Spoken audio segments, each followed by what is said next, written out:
बहुत समय पहले एक राजा था जो खुद के बारे में सोचता था कि वह बहुत ही नेक सोच, दयालु स्वभाव और दरियादिली है।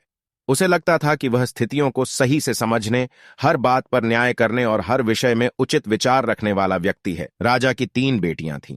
एक दिन उसने अपनी बेटियों को बुलाकर कहा, मेरे पास जो भी है वो सब तुम्हारा है।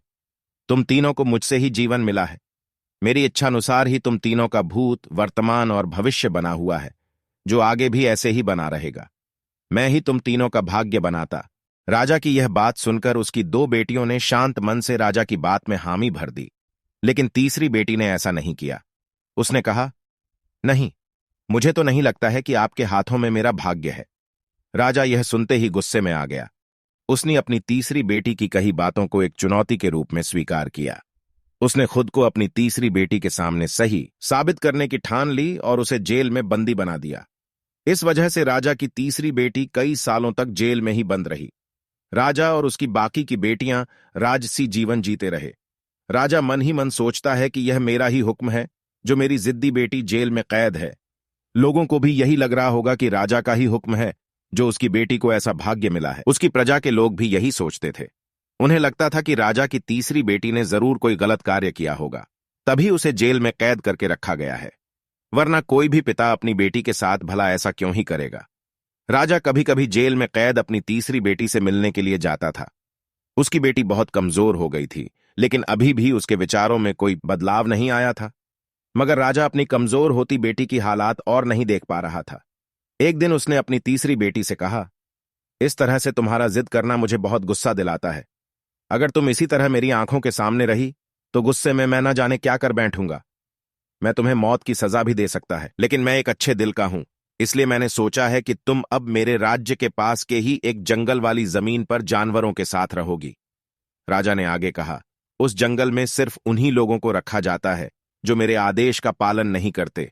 तुमने भी अपनी जिद की वजह से मेरी बात नहीं मानी, इसलिए तुम भी अब वहां मौजूद लोगों के साथ अपना पूरा जीवन काटो। इसके बाद तीसरी बेटी को उस जंगल की जमीन पर रहने के लिए भेज दिया गया। वहां वह फल और सब्जियां खाने और एक गुफा में रहने लगी।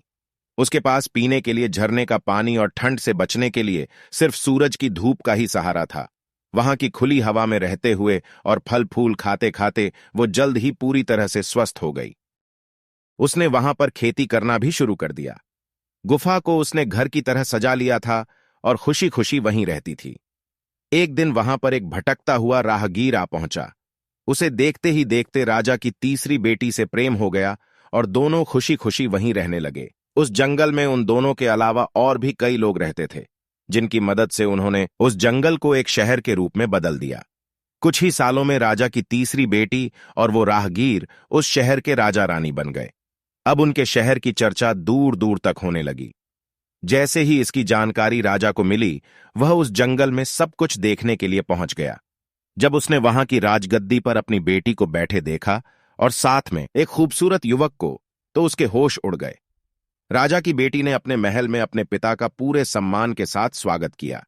उसने अपने पिता से उसके बुरे बर्ताव व फैसले के लिए कुछ भी नहीं कहा। जैसे ही राजा वहां बैठा तो उसे एक आवाज सुनाई देने लगी जो कह रही थी कि हर इंसान स्वयं ही अपना भाग्य बनाता है। कोई अन्य इंसान किसी और का भाग्य नहीं बना सकता। इसके बाद राजा को स्वयं ही अपनी गलती पर पछतावा होने लगा और उसने अपनी सभी बेटियों को अपने भाग्य से आजाद कर दिया। उसने अपनी तीनों बेटियों से कहा, भले ही तुम तीनों का भाग्य मेरे हाथों में है, लेकिन हर व्यक्ति खुद ही परिस्थितियों के अनुसार अपना भाग्य अच्छा व बुरा बना सकता है।